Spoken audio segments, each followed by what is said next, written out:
Kick us off here. I'm Chad Cooper. I'm the Executive Director of Sustainable Sanctuary Coalition. We're one of the co-hosts today, and I'm really happy to have you all with us today. I do want to share two upcoming events. Next month, we have two programs. We have one on October 18th, which is Dr. Chris King, who will be talking about the IPCC 6th Assessment Report, and his program is called Code Red for Humanity. And then we also have on October 27th, Chick Keller, who will be presenting Climate Change, Trillions of Dollars of Economic Impact. And so before I pass it on to the next person, I'll share a Roundup story to get Carey excited about her presentation. So I live out in the country, and I have a lateral field. So we're not on the city sewer, so I have a lateral field, and it's pretty good size, and I just mow it because it gets like 8 foot tall if I don't. And so I decided that I was wanting to convert it over to native wildflowers. I thought, hey, that would be a great way to do it. And so the Missouri Department of Conservation has a program where they'll actually help fund that. They'll provide the money to help make that happen. And so I called, and they sent a representative out, and he looked at it and he said, yeah, this is great. You know, we'll give you so much money to help you do it. He's like, you know, you're going to have to get rid of the grass and that sort of thing. And I'm like, well, how do you recommend doing that? And he's like, well, just spray it with Roundup, you know, and then, you know, next fall you can. I'm like, well, I'm like, that kind of partially defeats my purpose of trying to be more ecologically friendly. And he's like, well, I guess you can just put tarps down, but that'll be awfully hard. And so that was really concerning to me. And so the truth is, I never converted it over to wildflowers yet because I just couldn't bring myself to spray, you know, Roundup all over a large grassy area that is like 20 feet from my pond. So anyway, so I'm glad that Carey is here to share a little bit more about her fight against Roundup and Monsanto. So anyway, so who's next? Jerry, who's next to talk? Is that you or Diane? Yeah, no, I'll go ahead and talk, and then I'll turn it over to Diane, who will give us a prayer or a reading and introduce Carey. I'm with the Village Church Environmental Action Committee, and we are co-hosting with Earth Keepers of Heartland Presbytery and Sustainable Sanctuary Coalition of Kansas City this presentation, plus the other two presentations in October that Chad mentioned. So that's all I need to say. Here, Diane, you want to take it from here? All right. Well, thank you. Thank you all. Oh, so good to see everyone's faces and know that we are in this together, and greatly appreciative of Jerry and Chad, and particularly Carey this evening. And I do want to say toward that end of your story, Chad, Shelley and Mary Jo and I and several others in St. Joe met with some MDC people today, and one of which was from Kansas City. And I don't think they would be in that same event anymore. Let's certainly hope not. They're quite natural and very passionate about their native plants. But thank you for that story. It's like, well, when I think of Carey Gillam, whom I have known and admired for a long time, I mostly think of three things: courage and perseverance, because I follow her Facebook, and there's been some stuff on her Facebook, like it took a lot of courage for her to go through. And then I think of Chuck. So we want to think of Chuck tonight and take a deep breath. And we're still breathing in the air that Chuck breathed in and out, her dad. So we're so grateful for him and his being here and his footsteps that and his knowledge and his courage and perseverance. But also with Carey for leading us and leading future generations into a path of a healthier planet and a healthier lives for us all, and an ethical business model and life practices. So I know that it's in her heart, and she has been doing this for such a long time and with such integrity. So Carey, of course, has two books, and First one was Whitewash, which she won the Rachel Carson Book Award from the Society of Environmental Journalists. And then her second book, the Monsanto Papers, which she'll be talking about tonight, that is sitting there right on her desk. I've followed her travels and her pathway quite a bit. She's been all over the world, a truly sought after speaker and person, not just to reflect on what somebody else said, but to forge her own pathway and say, hey, this is what needs to be done. This is what has happened. This is what we need to do about it. She's been Canada, Australia, Argentina, France, the Netherlands, Germany, other places to really make her mark. There is one little thing I would like to say, which is a quote, and it's the data that she has collected makes it clear that we have a pesticide dependent food system that's putting our future generations in danger. And we've lost a much needed sense of caution, and we're allowing this corporate pursuits of profits to take priority over the protection of the public. That's kind of one thing that I know in Europe that is much more visible than in the United States, which is the precautionary principle. But that's kind of another story, but that's what she follows as well. Carey, we are so grateful for your leadership as an investigative journalist and as an author, as a parent, as a daughter, as a wife, and as a friend, and as a leader. So thank you so much for being here this evening. Well, thank you. Thank you for that great introduction. And I have to say, I really appreciate you guys doing this and this opportunity, and you're representing so many really important organizations and groups that I think are just, crucial to our future, or to the future for my kids. And I know Chuck did too. I kind of figured once Chuck was gone, you guys would feel you didn't, without him pushing me down your throat all the time, maybe you'd be free of me. Because I know Chuck was my biggest cheerleader, out there, always pushing my work. So I appreciate this opportunity. I have to say, reflecting over the last year and a half, it's been, a really difficult year for all of us, right? Struggling through this pandemic. And the things that I take away from this is, in addition to just the fear for our families and our friends and our community and our world, we've really learned some really just hard lessons, right? About our extremely poor health, the state of our health, how weak and how vulnerable we are. I think these lessons underscore really my work and the point that I'm going to try to make tonight, and that I always do, which is we are becoming sicker and sicker.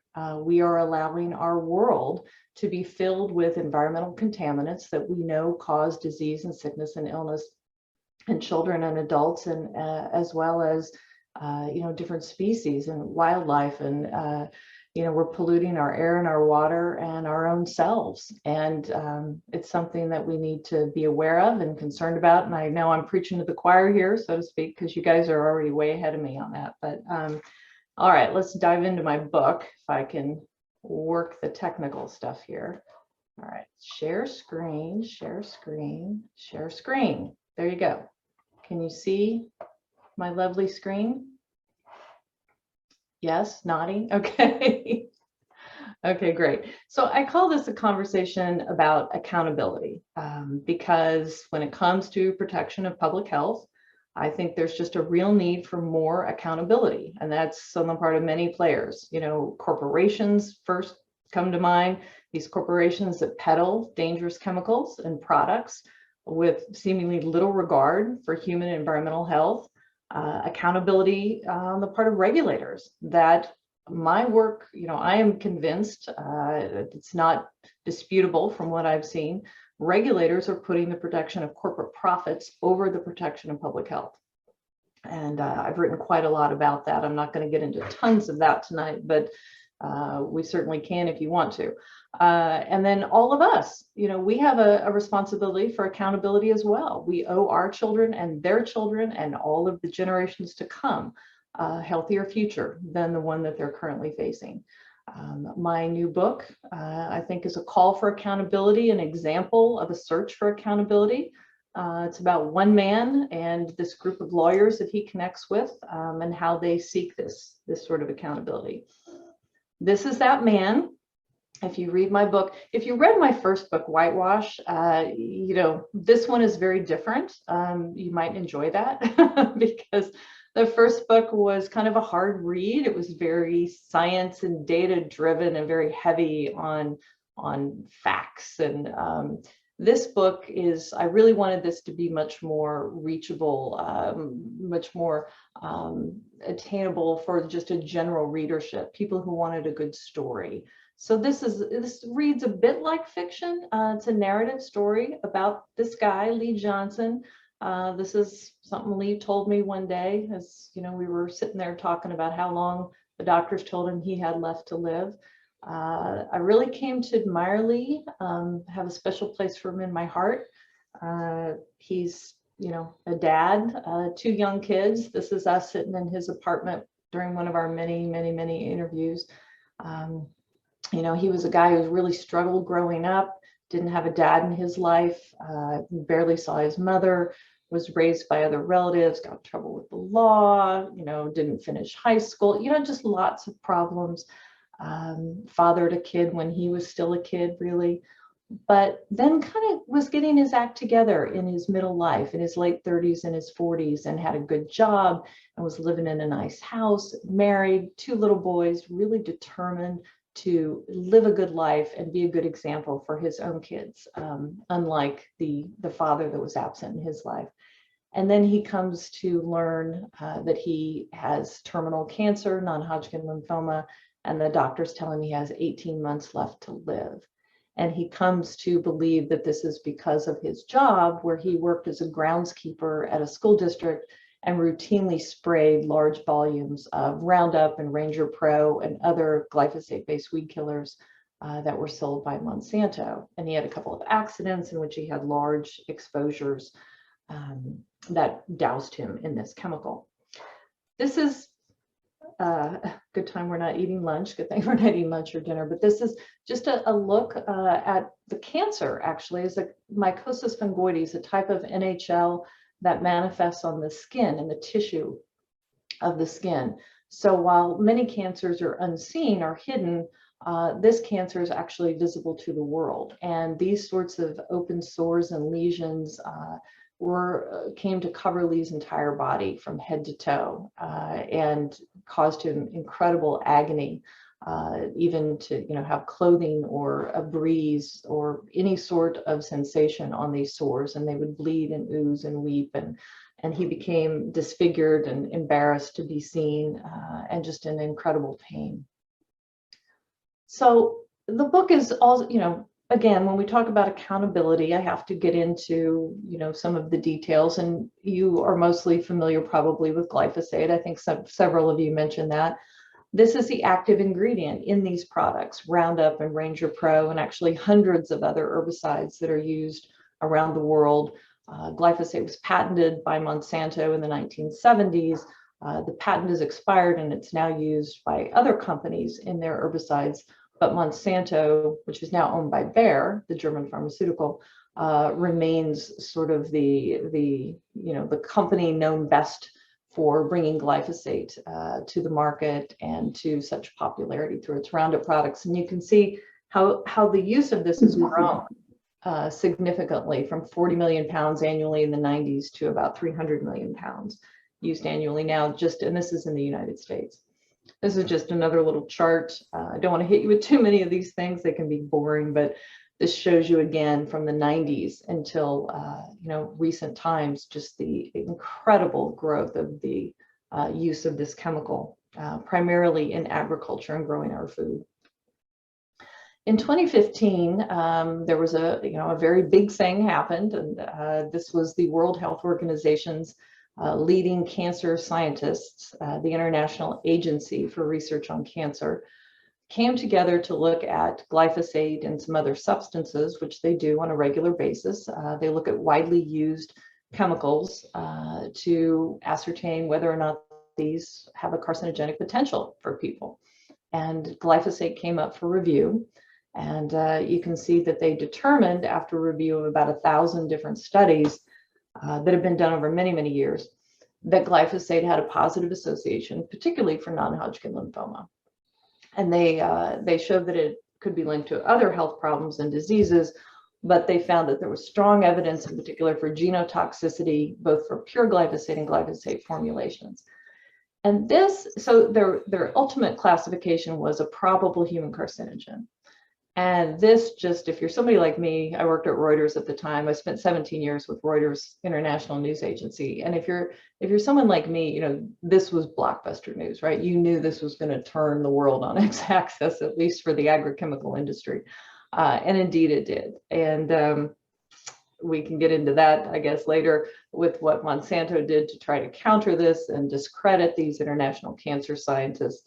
There was quite a multifaceted strategy that Monsanto engaged in to try to discredit these people because they knew that this would lead to litigation and ultimately to different countries, cities, regulators looking to maybe pull this off the market. So enter the lawyers and the drama. So after this international cancer agency made this classification, you saw very high-profile mass tort attorneys start to swarm. And I found this really just fascinating. This is one of the reasons I wrote this book, because when you get inside or behind the scenes of the way these mass tort cases come together, it's like watching a movie. I mean, this should have been a movie. It'd be a better movie than a book, probably. But you know, there's all sorts of tricks and twists and strategies and kind of under the table dealings on all different sides. And some people are putting their life and their money on the line. I mean, these lawyers, Mike Miller here is the big guy with the gray beard and the glasses and the red tie. And he's an old Southern gentleman. He's got his own firm in Virginia, and he's won millions of dollars on behalf of clients who were harmed by, you know, medical devices that were faulty or other sorts of things. He never had tried a case against, you know, a pesticide company like Monsanto. Didn't know anything about the industry. But when he saw the IR classification, he knew there probably was something there and there was science there, and he wanted to explore that. So you get to know Mike and his wife Nancy in the book and their horse farm in Virginia, where they spend a lot of time. And you get to know this grinning gal down here, Amy Wagstaff, who's actually from Kansas City. Her dad was a lawyer in Kansas City. She lives in Denver now, and she's just a hotshot go-getter products and pills girl. She also had never tried a pesticide case, didn't know anything about it. And Brent Wisner to the far right here on the bottom, and Dave Dickens then in the middle on the bottom. These are other lawyers who played a really key role and are just really colorful characters with, you know, really different backgrounds, and an eclectic group that came together and played different roles. Brent in particular, if people followed this, you will know about Brent. He grew up, did some acting when he was a child and grew up on the fringes of Hollywood, and has a very theatrical bent to his work in the courtroom. He was very fun to watch. So these lawyers go about and they start filing lawsuits, and they start getting discovery documents, getting internal Monsanto documents that are coming into their files, and they start looking through them. And these are the first 2 volumes. These are thousands of pages, and these are actually, this is my desk, and these are my my own volumes of these that I have come to know and have spent a lot of time going through these documents and sharing them on a website where I work, US Right to Know, and of course writing about them. So one of the first, obviously we can't go through everything, but in the book you're following along with Mike Miller and Dave Dickens as they get these emails that were internal to Monsanto, and they're reading them and they're trying to find one. And this is one of the first ones that they look at. And Mike thinks this one is pure gold, and he gets very excited, you know, because he's reading this and he says, no, wait a minute, this Donna Farmer, like, she's a big scientist in Monsanto, and she's saying, we can't say Roundup's not a carcinogen. We haven't done the test. We haven't done the necessary test to make that statement. And Mike's like, holy cow, what are you talking about? They haven't done the test? They don't know. So he goes down the rabbit hole. And there's, you know, millions of pages of these things, you know, and But what they ultimately show, in summary, in a little nutshell, if we can, ghost-written research papers, they show Monsanto was engaging in what Monsanto itself called ghostwriting, which is papers that look like they came from people who didn't work for Monsanto, but in fact were written or drafted or edited or paid for, or otherwise backed by and directed by Monsanto. Lots of those. You saw where they directed alternative assessments for regulators when regulators were finding evidence of cancer or something else associated with their Roundup products. You see them telling the regulators how they need to change that assessment. You see them setting up networks of European and US scientists to push their safety messages. And again, they want these people to look like they're not connected to Monsanto because they think they'll look more credible, and they write about that. Again, public relations teams, you see the formation of these front groups and how they're funding these front groups, again, that look like they're independent of Monsanto, but they are really being paid and directed to discredit journalists or scientists or anybody who is raising safety concerns about their products. And then also secretly feeding false stories to certain journalists. This is just a definition of ghostwriting. This happens not just, Monsanto didn't invent it. Certainly, this is something that's been going on for a while and is certainly not considered good science. Here's one of the emails where they talk about ghostwriting. This was pretty explosive. This is where they're suggesting writing some papers to actually counter the cancer scientists with the World Health Organization. They want to discredit them. And so they want to publish some new scientific papers to show how wrong those World Health Organization scientists really are. But they don't want anyone to know that they're behind these papers or that they're writing them. So you see them here say, we're going to ghostwrite exposure tox, genotox. And notably, you see at the bottom here, you see them say, recall, that is how we handled William Crowes and Monroe, 2000. Well, that just made heads explode because William Crowes and Monroe was a very important paper that was published in the year 2000 that regulators around the world looked to and relied on because it found that there was absolutely no harm, no cancer concern, no reproductive concern, no reason to be worried about glyphosate or Roundup whatsoever. And here you see Monsanto says, remember, we ghostwrote that paper, which no one had known before then. Other ghostwriting, you see them talking about ghostwriting papers in Forbes magazine, an article that looked like it came from an independent academic named Henry Miller. Henry Miller wrote lots of things in Forbes magazine. They all coincidentally seem to be very supportive of pesticides, the safety of glyphosate and Roundup. And we see through these internal Monsanto documents, these Monsanto papers, that Monsanto was behind these articles and was writing them for him. Another aspect, you see that they had enlisted this group, hired this group in Washington, D.C.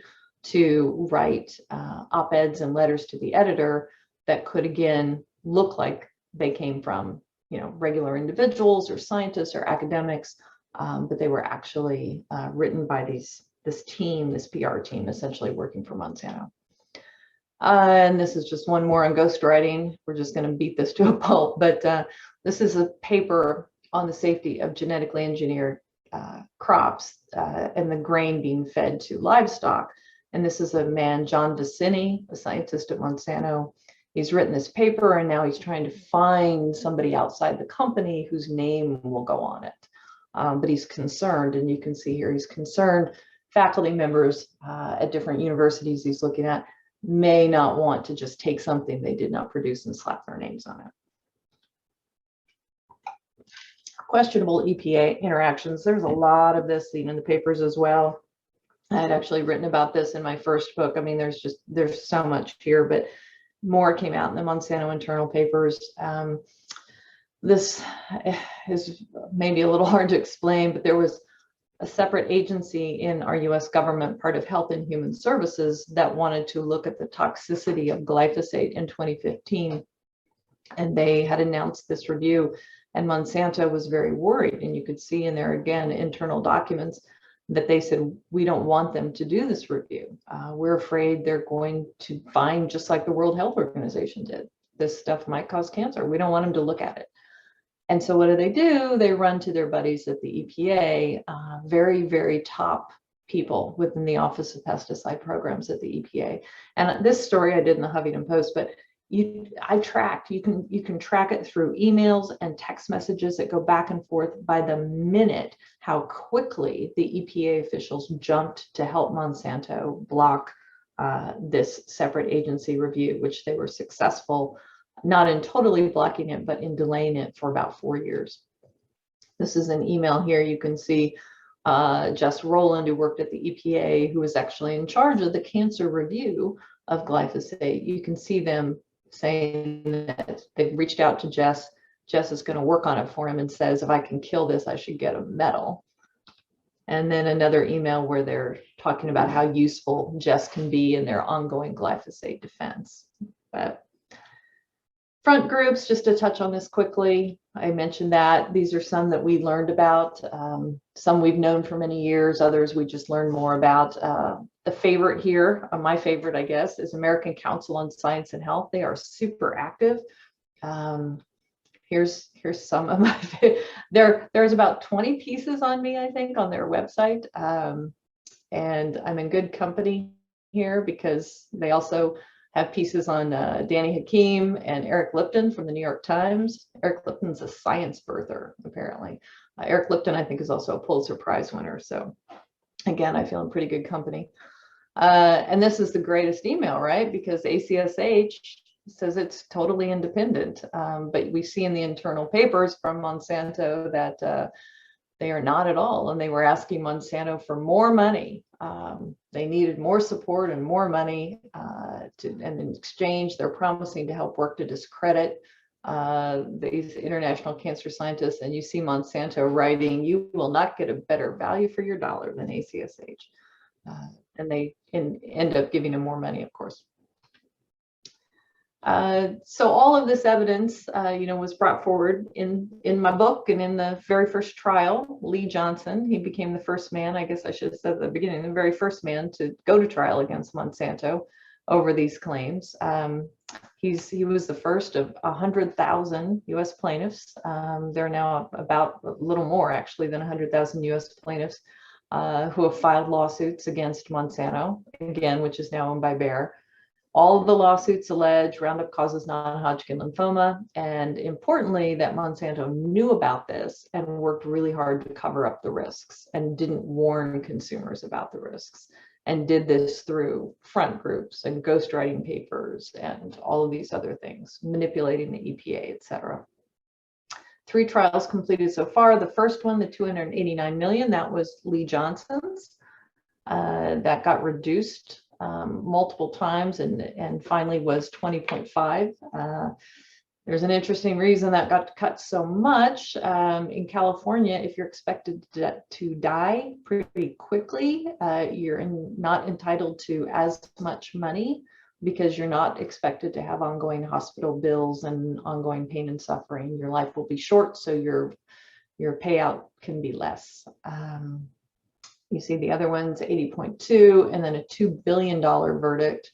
That was for a husband and wife who both had non-Hodgkin lymphoma, who used Roundup pretty regularly on their properties. The jurors found Monsanto acted with malice. And in 2020, you see Monsanto's owner Bayer agreed to pay $11 billion to settle a majority of the cases. And they're still struggling actually to do that. They just recently said they'd add $4 billion to that pot. Here are a couple quotes from some judges. You can read those yourself, I guess, but they became very convinced as well. Some of them these judges were actually very skeptical at the beginning of the litigation, but they became very critical of Monsanto. This is a appellate court.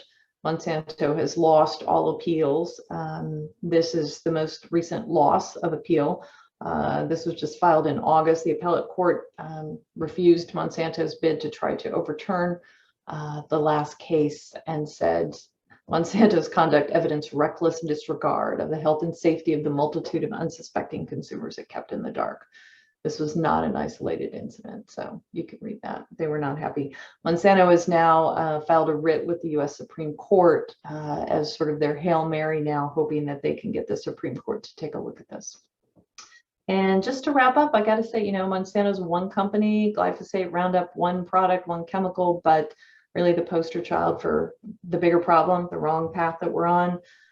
Over 1 billion pounds of pesticide are used in the US each year, 75% in agriculture. It means these things are in our food, they're in our water.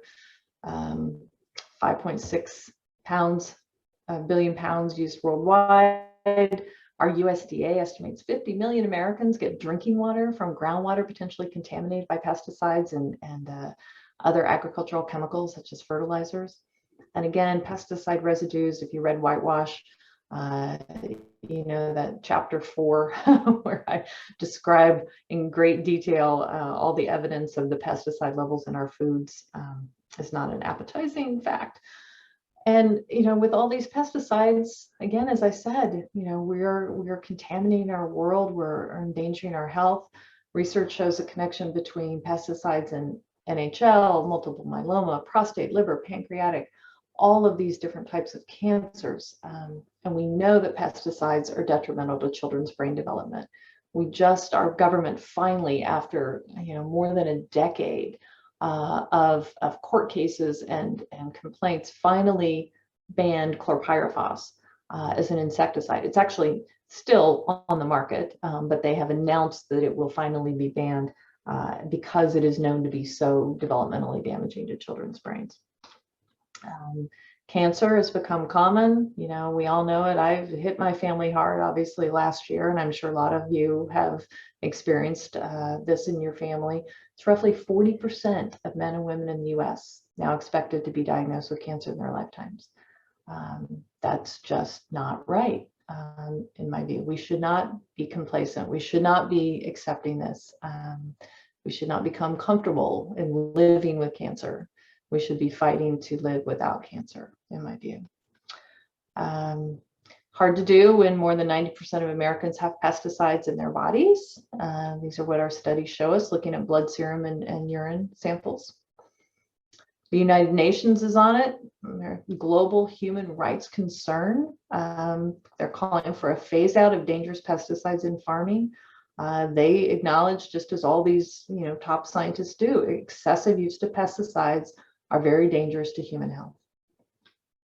Not just us humans, obviously. 40% of insect species are declining, a third are endangered. Intensive ag is the main driver of these declines, particularly the use of pesticides. It's what our scientists are telling us. Birds are vanishing from North America. I'm sure you all have seen this. Sierra Club and other groups are on top of all of this. While you guys and these other groups are working, our EPA, again, as I mentioned in the beginning, is not. And this is just recent. This just came out in July. As my friend Sharon Lerner, if you don't read The Intercept, you should follow Sharon Lerner very closely.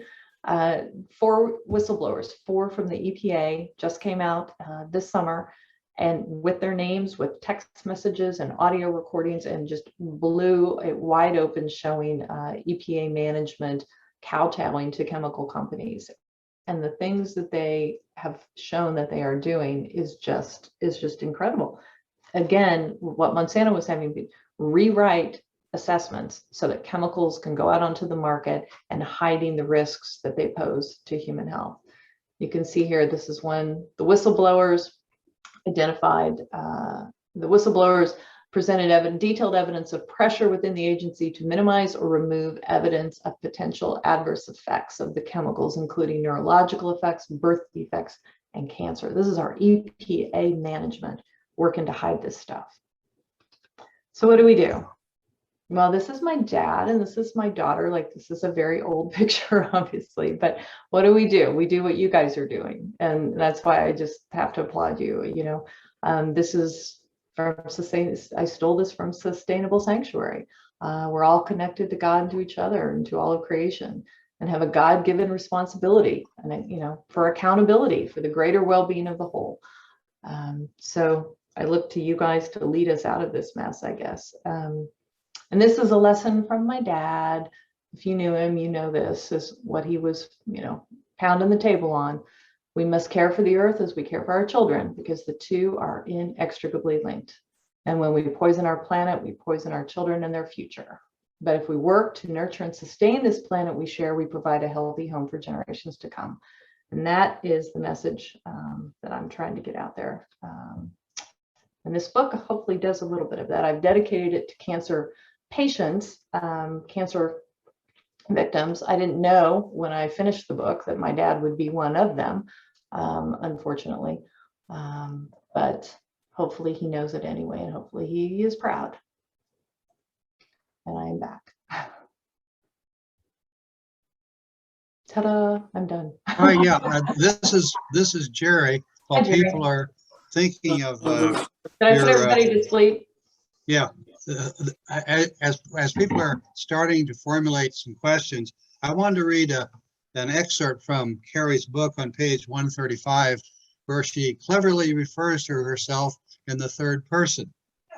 She says, one journalist in particular had been pestering, notice the word pestering, the Baum Holland firm for months about the sealed documents, pushing and prodding for details about what secrets the discovery database held. She had spent close to 20 years reporting on Monsanto for a large international news organization. Could that be Reuters? No. had just finished writing a book about the company and the history of its Roundup business. Monsanto and its allies were working almost as hard to smear her reputation and her book as they had been working to discredit the international cancer scientist who had confirmed links between the weed killer and cancer. Yep. Yeah, That's me. that was her. Yeah, very clever.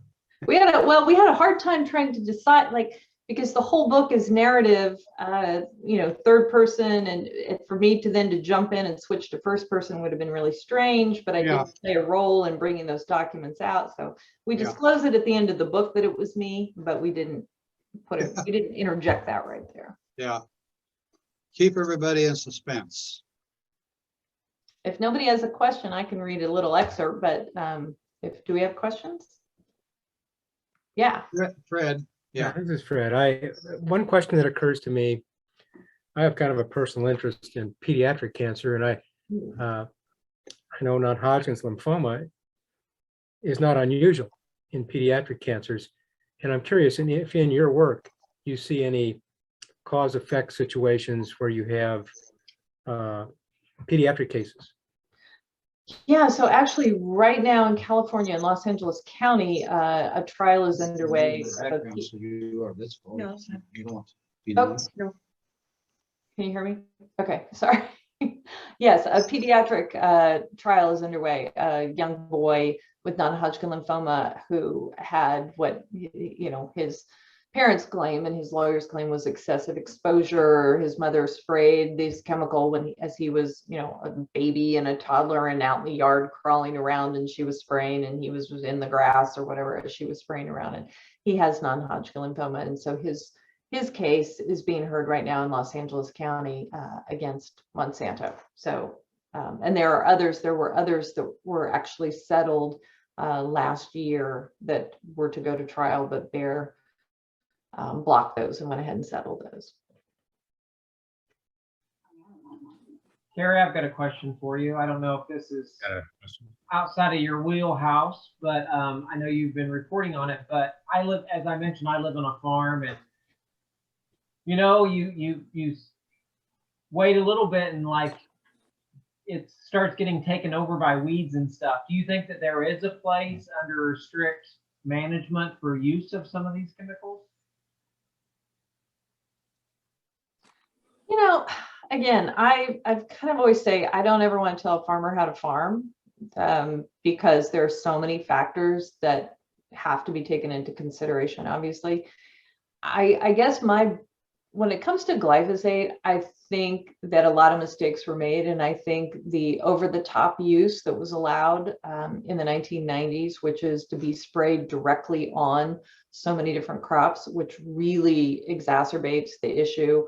of environmental contamination. If it had been treated more as a restricted pesticide and the use was restricted and very carefully, and there were proper warnings about wearing protective gear, maybe there is a way to incorporate that and be safer. I mean, I think very few things in the world are absolute, right? Black and white. And I think in a perfect world, we would be growing our food without the use of these pesticides. And there are ways, of course, to do that. I mean, farmers do it all over the world, growing foods without synthetic pesticides, without glyphosate and paraquat and chlorpyrifos and dicamba. And the most recent report from our federal government about pesticide residues in foods, they found 212 different pesticides in the foods that they sampled from grocery store shelves. So I don't think that's a good thing. But yeah, maybe so. I mean, Monsanto internally has documents where they speak to their own people about when you're spraying glyphosate, make sure you long pants, boots, chemical resistant gloves, long sleeves, mask, wash any exposed skin. But to consumers, you see them advertising people in flip-flops and shorts spraying like with no protective gear, right? So I think there's a lot of room in there but many countries and cities and things are saying now we should just ban it because of the evidence of the cancer potential. So Okay, thanks. Did I Diane, answer you've got your your question? hand up. Go ahead, Diane. Yeah, and then Dan, I got go a ahead, Dan. question. I'll catch it. Do we, obviously if you get it on you and you're spraying it, I can see the damage there, the danger there. How about just the amount of spray that goes on crops, on fields? I've seen this, I see it all the time when I'm out in Western Kansas. Does that not get in the actual grain, like in the wheat grain that's harvested, and then we consume that, it's in our bodies? I mean, is that kind of the path that it takes, and what's the impact of that? Yeah, if you're not a farmer, if you don't use it in your yard or your lawn or your garden, or you're not on a golf course where it's been sprayed, you still are exposed primarily through diet then. Our U.S. Geological Survey, which is part of the Department of Interior, has documented it in our surface waters.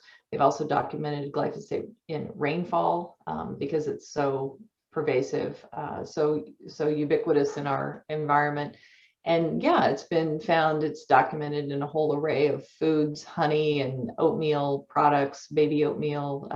I write in Whitewash about a researcher from the Dakotas who was looking at flour samples and found glyphosate in every single one of them. So yeah, I mean, it's pretty common that it's going to be found in your food because, again, because of this over-the-top use, it can be found pretty commonly. And, there are impacts on the soil and impacts on the water and impacts on, pollinators. And, it just kind of goes on and on. When you have a chemical that is this widely used, is the most widely used herbicide in the world in history. So the impacts have certainly been magnified. But again, it's only one chemical. So this most recent list of the government study that looked at pesticide residues, it was not the one that was found the most. I think it was the 20th out of 212. I think it was the 20th most prevalent, or maybe the 19th. But there were many different insecticides that were found that were more prevalent in our food. But you're consuming all of that, So when you're eating a bowl of strawberries, for instance, the government data will show that you're consuming maybe 12 to 20 different types of pesticides in those residues.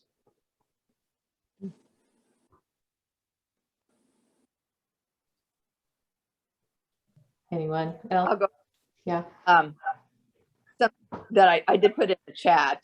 There's a place called the Great Plains Lab in Lenexa, Kansas. Right. Has a lot of really fascinating tests, and one of those is the level of glyphosate in your body. I've had that tested, and it's not like how do you have it or not, it's how much you have, and then they give you some counseling on how to detox.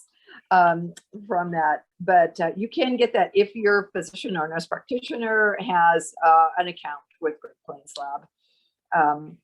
But what I was going to ask is that some of us from St. Joe, that Shelley White and Jan and Mary Jo, or particularly Shelley and Jan, and I have had, and particularly Jan and Shelley, I have had some experience with some pesticide problems in St. Joe and with the EPA. So, I have worked with the EPA quite a bit. So how would you suggest working with the EPA, getting that straightened out? Is there a way? Oh my gosh. No, I don't know. I mean, all that I know, I mean, I can give you a recent example in Mead, Nebraska. So Mead, Nebraska was poor, the poor people. It's a little community. Has anybody heard of Mead, like know about what happened there? No, hands, no. So Mead, Nebraska was home to Alt-N Ethanol Company. And Alt-N, actually the ownership was this guy here in Kansas City that had the big mega mansion out at Lake, what's that? Lake community out like in Shawnee, can't remember the name of it. Anyway, started this ethanol company, and of course ethanol companies use, like, you know, grain or corn or whatever, starchy products, and they are able to make ethanol, and it's supposed to be environmentally friendly, really, and they create biofuel, et cetera, et cetera.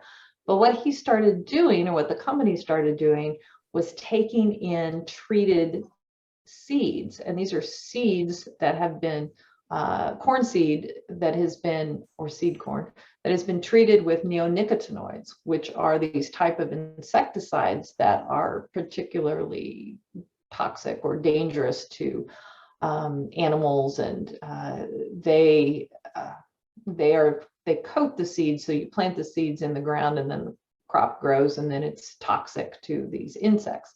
Anyway, the companies have a hard time dumping this unwanted chemically treated stock, and Alt-N said, bring it to us, we'll take it for free and we'll use it to make ethanol. Well, what they started doing, they had all of this byproduct, this waste, and this byproduct of dried distillers grains that had such concentrated levels of these neonicotinoids that they were tens of thousands of times higher than the levels that the EPA said were safe.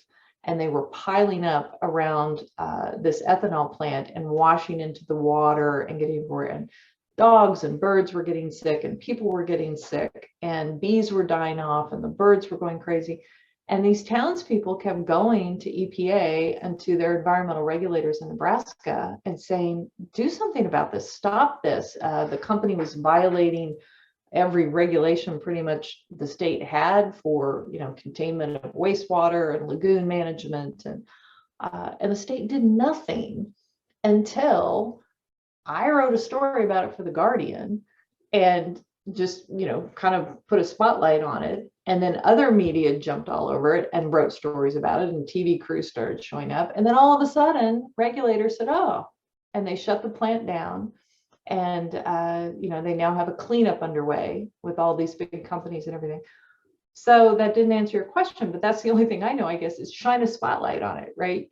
When you bring it out of the darkness and you shine a light on it and you make people aware, then that's when the regulators seem to actually get into action. But I don't know any other way to make a move, because I've never seen it work otherwise, I guess.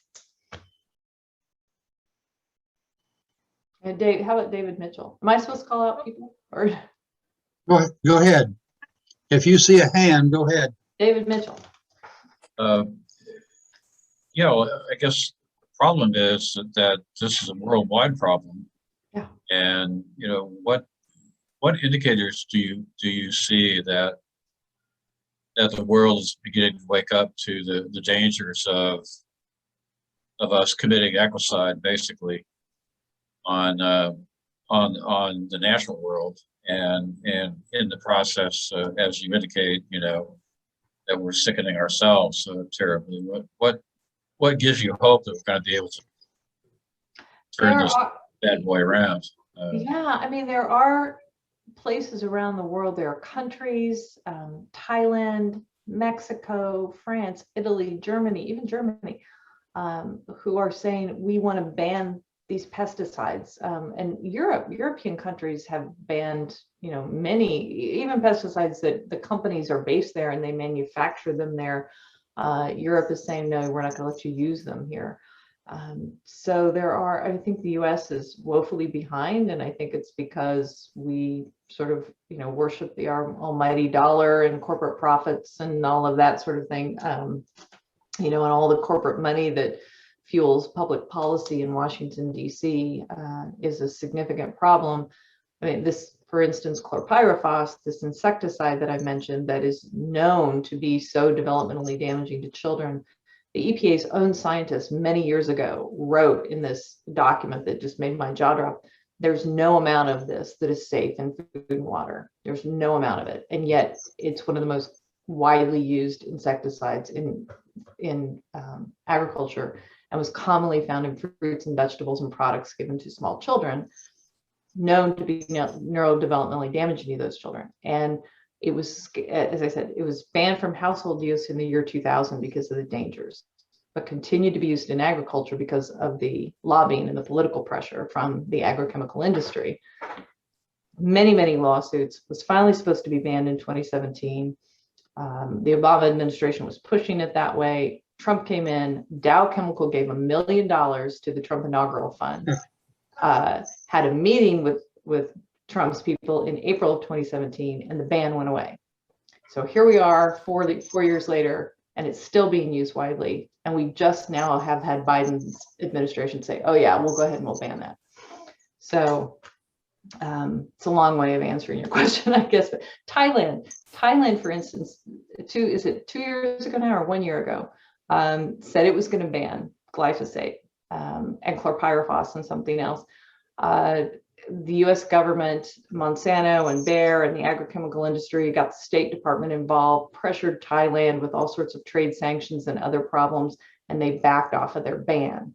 Mexico has recently said, we're going to ban glyphosate. We want a better healthy environment for our people and our environment, and we don't want GMOs, we don't want glyphosate. Again, Bayer, Monsanto, the State Department. I've written about that. I've got the emails. You can read about it on The Guardian. It's threatening them with trade sanctions and all sorts of other things if they actually go ahead and ban glyphosate. So it's a real struggle between political agendas and corporate profits and public health needs. Ms. iPhone has been trying to ask a question. I don't know your name, Miss It's iPhone. Mary Jo. Mary Jo, Okay. all right, go ahead. Yeah. Okay.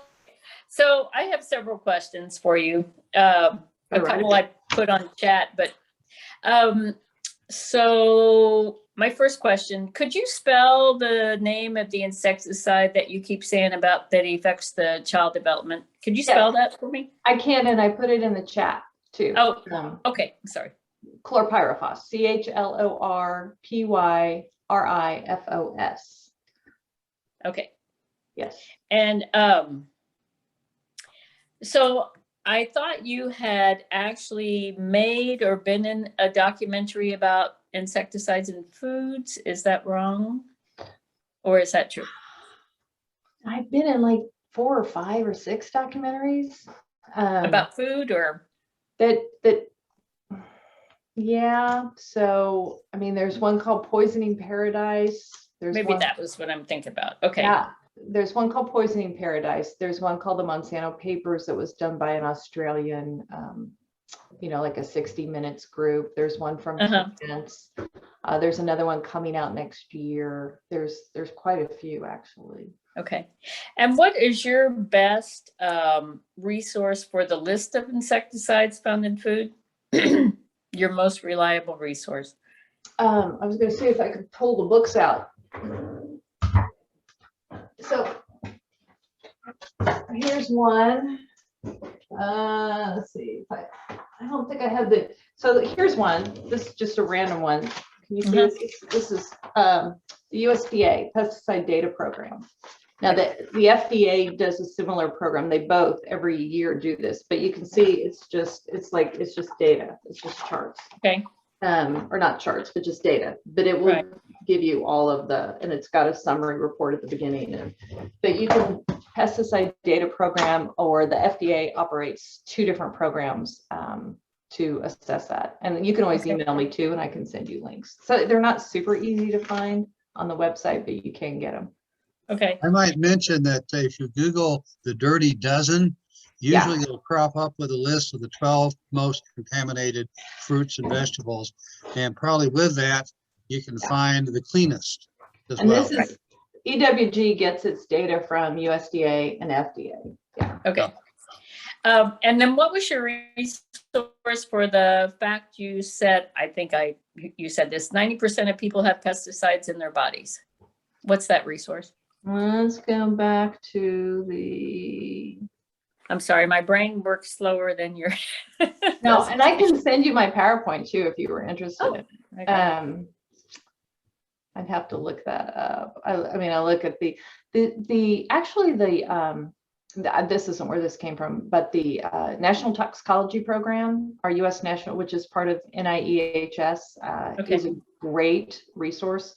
The scientists there have been trying to sort of put together documents and data laying out the risks of environmental contaminations, and not just pesticides, but chemical PFAS and chemicals and air pollution and the toll on human health. And this is a study published in 2018 in the Journal of Exposure Science and Environmental Epidemiology. Okay. And I can send that to you too if you need. That'd be great. Okay, I have one last question. So if a person is to spray, let's say just a grass area with glyphosate, do you know how long the glyphosate would stay in the ground? So the studies on that vary. And that's what I found. Yeah, right. I mean, and I think it depends. So it depends on the type of soil and how much you've sprayed and what the weather conditions are and what time of year it is and what the plant material is in the air. But I've seen like up to 2 or 3 years, some people say, but I think the number that you see from most analysis is maybe up to a year. Okay. Yes, that's what I've seen. Everything from like 2 months to 2 years. So, all right. So maybe a year. Maybe a year. Yeah. Yeah. Except where they're doing it over and over and over and over. Yeah. I mean, that's right. Do you only spray it one time? Do you spray a lot of it? Do you spray, does it wash off? Does it, what type of soil do you have? That sort of thing. Okay. I'm done. Thank you. I might mention something that I think the Craigs have been patiently waiting to ask a question. What we've done in the last several presentations, Chad has been recording it. And also the person, if they have a PowerPoint presentation, will email that to us. And we do a follow-up email that has the recording and the PowerPoint, or else it slides if the PowerPoint's too large, to be emailed. So that's something we intend to do. And now I ask the Craig or the Gibsons to jump in. Well, I've been involved in farming and farm lending for a number of 65 years probably, and recall the first chemicals that came out, and of course they lost their effectiveness after a while. I remember the chemical Treflan was a big thing for soybeans, and it was an extremely recommended to take all kinds of caution and get it incorporated immediately. And then it lost its potency after a number of years of killing the certain grasses and weeds. I get a sense that maybe Roundup is starting to do that. Is there anything on the horizon that is being promoted that would be something like Roundup that we should have our eye on? And I think Roundup has absolutely turned the agriculture world upside down and has really promoted corporate farming. It is completely has been one of the major contributors to small family farms having to give up. I mean, that's been a constant migration from the farm to town, but no-till planting and all of the number of acres that can be gone over by one individual is just astounding.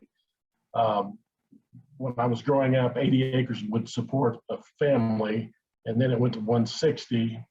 And I think right now, 6,000 acres really won't support a family with all the expenses that they have to do it.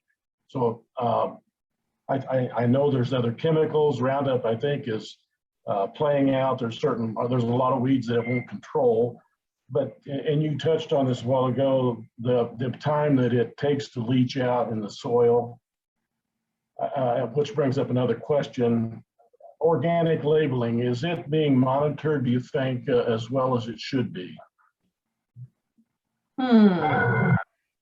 So yeah, to just address your first point, yeah, I mean, everything you said is right. Yeah, I mean, the documents, obviously, you know better than I do, but the data shows the demise of family farms and industrial ag, you know, and a movement towards, you know, monocropping and, you know, that sort of thing, and a loss of more diverse cropping methods that, you know, reduce the health of the soil and just create a whole lot of problems, which reduces carbon capture and, you know, contributes to climate change. And I mean, agriculture is seen by a lot of people as something that really, if we shift our paradigm, could be very helpful in slowing or mitigating the dangers of climate change. But the health of the soil is a very important part of that. But in terms of glyphosate and losing its effectiveness, yeah, I mean, it has been, and certainly a large reason for that. And it was predicted in the late 1990s and 2000. I wrote about this in Whitewash.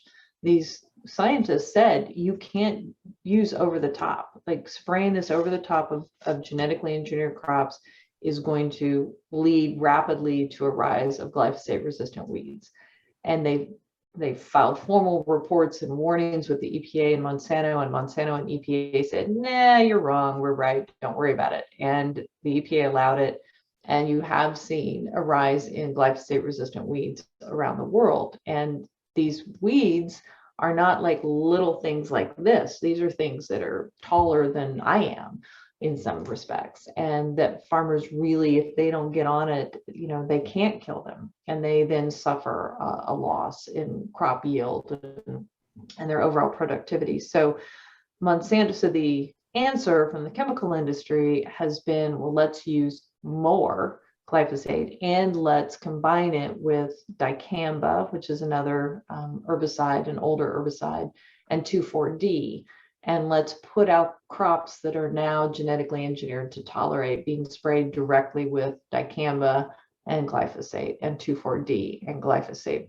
And let's just pour more of these chemicals onto the landscape to deal with these weeds that no longer will die when we spray them with glyphosate. And that's created a whole bunch of problems because dicamba in particular doesn't stay where you spray it, which is why it was never used before really in this way over the top during warm summer growing months. And so it not only are there the environmental problems associated with all this new use of these chemicals, but hundreds of farmers around the country have had crops that are not genetically engineered wiped out by dicamba that isn't staying, you know, on the genetically engineered soybeans where it was designed to be sprayed.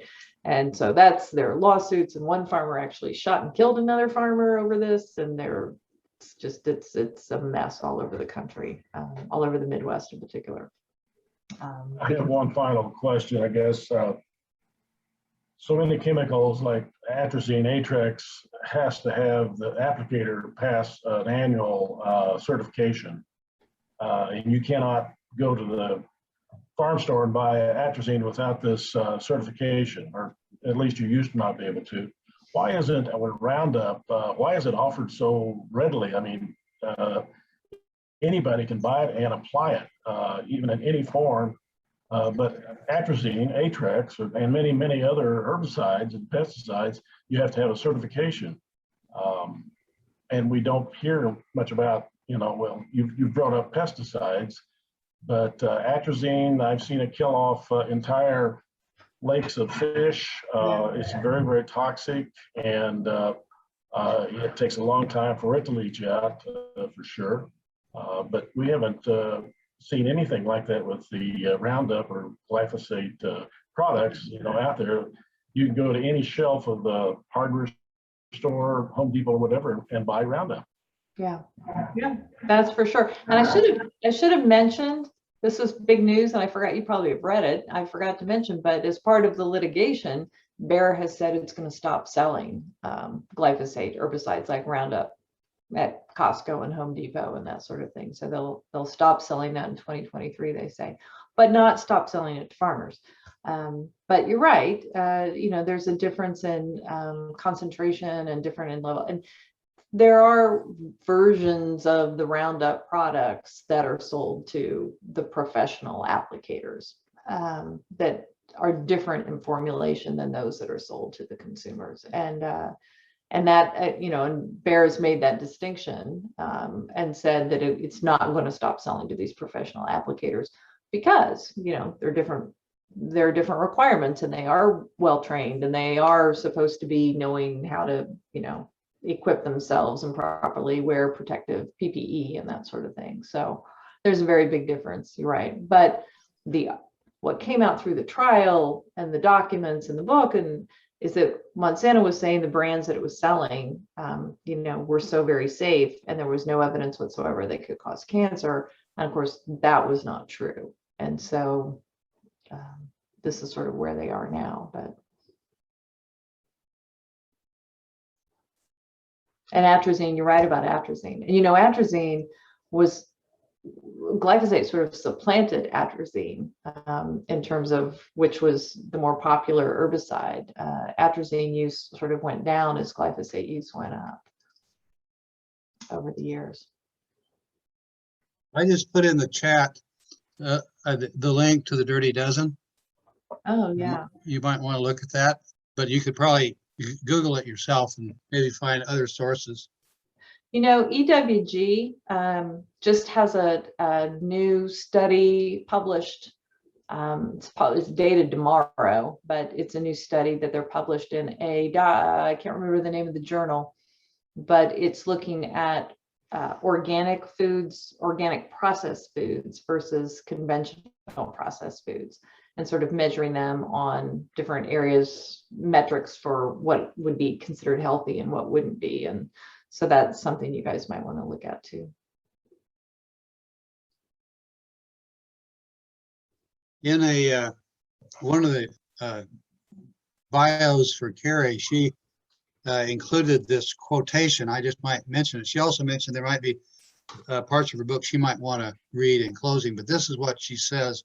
Once upon a time, the data, the international corporate documents, and regulatory documents I've obtained over the last 20 years of researching these matters. My talks with farmers, scientists, regulators, etc., all make it clear that we have created a profound problem for ourselves, a pesticide-dependent food system that is putting our future generations in danger. We have lost a much-needed sense of caution, and we're allowing this corporate pursuit of profits to take priority over protection of the public. And I think Diane mentioned something called the precautionary principle, which evidently is used more in Europe than it is in the United States. Okay, I think Sure. Rick and Joe have been waiting patiently. Rick and Joe, do you have a question?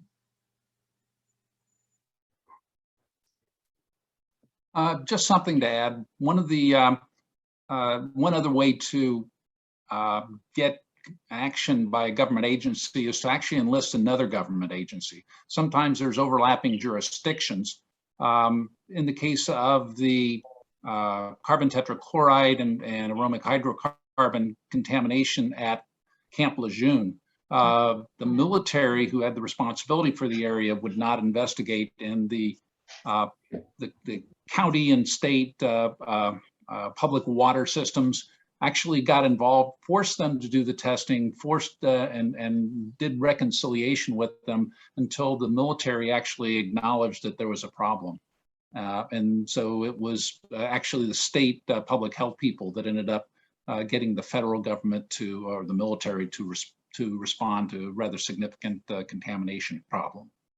That's great. Yeah, and local universities, you can reach out to academics at local universities and find maybe a water expert or environmental health guy. I mean, there are a lot of different resources, I guess. And I didn't mention, I guess I assumed you guys all know, but if you are trying to learn more and pressure or react to something going on, freedom of information requests to the state, to universities, to our federal government are always pretty useful and a good tool to really learn what's going on, because quite often they won't tell you, but they are legally supposed to provide documents if they're a publicly funded institution or agency.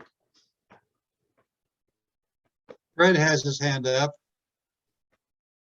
Let me just make a comment or two about the difficulties with EPA, and I'm going to try to put this in historical perspective. Back in the 1970s, I had frequent occasion to work with federal EPA people on a variety of things, and they were great, and they were professional, and it was excellent. And then Ronald Reagan was elected, and the impact of political appointments on our regulatory agencies is profound, just profound. And so, I mean, during the Reagan years, EPA was damaged beyond recognition, and it's never really recovered. But even now, a lot of the scientists, the engineers that populate regional offices and federal offices, a lot of those people are really solid people. But if their boss and their boss's boss is a political appointee, you don't have, that's where the problems are just terrible. And we all have to vote, for God's sakes. The political issues that underlie how decisions eventually get made are really a big deal. And the other thing I'll say on that is that a lot of the things that might come up will not be under the jurisdiction of federal people. It'll be your state people. Some of your state, it's a DNR or it's conservation something, and they have all different labels, but you have all these different levels of regulation. And in all cases, though, the political muscle at the top of that entity is a very important part of the problem. Yeah, I think it's, the whole problem. I can't tell you how many EPA scientists, FDA, USDA, the working grunts, the people doing the work that I've talked to or they've reached out, and they, like these 4 whistleblowers. I mean, these people are trying to do their jobs to protect public health, and yet when they do so, they put their jobs in jeopardy many times if what they're finding and what they want to communicate runs contrary to what a company wants to do in terms of selling a chemical. And they either have to leave, become a whistleblower and leave the agency, or try to fight from within. But many times, they can't. I mean, I have a couple different people just in the last 6 months who have contacted me and said, "Oh, I just left the agency. Now I can talk to you." And I thought, well, that's tragic, right? That you can't work for the agency and talk to a reporter. You have to leave before you can talk to a reporter. Tell the truth. Do you think things have improved with the new administration? If you talk to these whistleblowers, they say absolutely not. And they say some of the things that have happened to them where they've had their assessments manipulated and corrupted have happened under the Bidens just in these last few months. And Ruth Etzel, who is sort of the world's premier children's health expert, who ran the children's health division inside EPA, Obama brought her in. She just had a whistleblower hearing this week, Monday, Tuesday, and Wednesday. And she has testified that it has continued under Biden. So I don't know. It's too early to tell. He's got a lot going on. I don't know. Yeah. You wanted to read an excerpt or two from your book in closing, maybe? Well, I don't have to. People are probably tired of me talking. Well, I noticed that we've only lost 2 or 3 people. even though we're approaching an hour and a half. People are free to go anytime, I guess. If Well, you'd like to do that, go ahead. This is just a way to bring it back to Lee, I think, because I Okay. really, this book is, Lee's a special guy, and he's just, I guess he's, emblematic of the suffering that so many people go through. So his story matters, I think. But anyway, all right. So this is chapter 5, Going After Goliath. Before he curled his aching form onto the ragged orange sofa in his cramped Vallejo apartment, Lee made sure the blinds covering the sliding glass door were closed. He used to crave the light, relishing how young and strong he felt, working outside with the sun's rays warming his skin. Darkness made him feel weak and small and so tired. But these days, Lee wanted the blinds closed, the sun and the world outside sealed off. He could hardly bear to look at his face in a mirror, hating the thickened patches of diseased skin. Driving his car was also hard because his hands on the steering wheel were in easy view, and the lesions that leaked and burned made him want to tear the flesh from his body. He started wearing gloves to hide his hands, and he closed the blinds. More than the light, Lee was shutting out his wife. He didn't want Araceli to go with him to his treatments, to see him weak and sick, sometimes crying from the pain and exhaustion. She was working so many hours to keep the family finances intact that Lee was often on his own to prepare meals and manage the laundry, if he felt well enough to do so. The heated physical chemistry the two had enjoyed was failing. He didn't see how Araceli could be attracted to him now, how any woman could. Lee had grown up believing the man was supposed to be the leader in a marriage, and it angered him that his marriage, like his health, was deteriorating. Yet he didn't know how to beat back the disease, and he felt incapable of drawing close to his own wife. He had thought there might be an escape, an answer to his prayers for a cure. Doctors at Stanford University had enrolled Lee in a clinical trial of an experimental chemotherapy, and it had actually slowed the advancement of the disease. But nothing could truly stop the cancer from spreading, the doctors told him. All he could hope for was that the treatments would buy him extra time.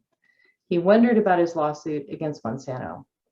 He talked to Tim Litzenberg on the phone every now and then, and he knew the lawyers were working on the case. But he worried he might never get to tell his story in court, to hear Monsanto's answers to the many questions he had that all seemed to boil down really to just one question. Why?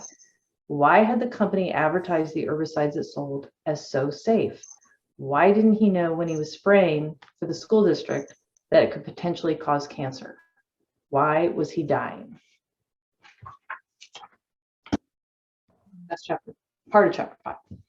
Anyway, Lee touches my heart. Yeah. Well, any final question? I think a lot of food for thought, contaminated or not, I guess. I put my email in the chat if anybody wants, any help finding stuff, links, data, Okay. documents. Yeah. Thank you, guys.